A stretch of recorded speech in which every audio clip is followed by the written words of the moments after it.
In this video, I'm going to show you how to fix Rainbow Six Siege X not launching / crashing. So first thing you want to do is you open Ubisoft Connect, and here go to your library and find your game. So I will show this for this game. You can follow the same steps for Rainbow Siege. So you would click on the three dots here, and then you would go to Manage. Over here, go to Properties, and then Installations. Here you will click Verify Files. So after clicking Verify, this might take a few minutes, and once it's done, you can close this down. And here you will go to CMD and then run as administrator. Now here you're gonna run the following command. So this command will fix any Windows system files. So type in dism/online/cleanupimage/restore health, and then press enter. Then type sfc/scan now, and this might take a few minutes, and once it's done, you can close it down. So once you have done this, you can check if you're still having the crashing errors. If you are, then I recommend trying to uninstall the game and reinstall it completely. So you can do this by going to Ubisoft, and here if you go to library,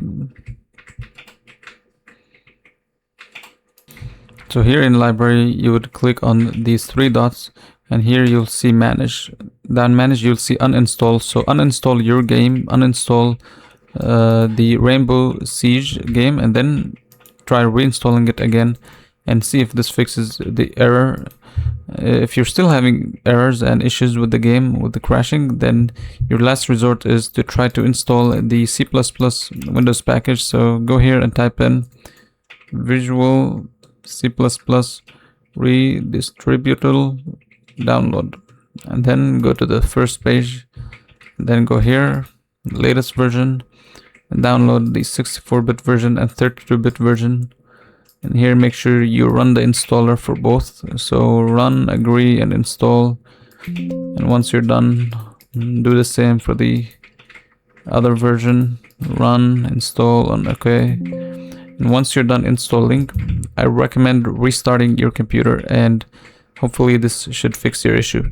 So if you're still having issues, you can try to go to Task Manager and make sure that you don't have like too many applications running in the background. Make sure there are no applications running while you're running your game. So if there is, you can just right click and then end the task. You can stop them. And what you need is to make sure there's no games running. So as you can see, I have plenty of softwares here, so I would just right click and then exit. And here if you go to startup, you will see the same thing. These are apps that will automatically start when you start your computer, so you would just right click and then disable, so they no longer start when you restart your computer. So that should fix your issue.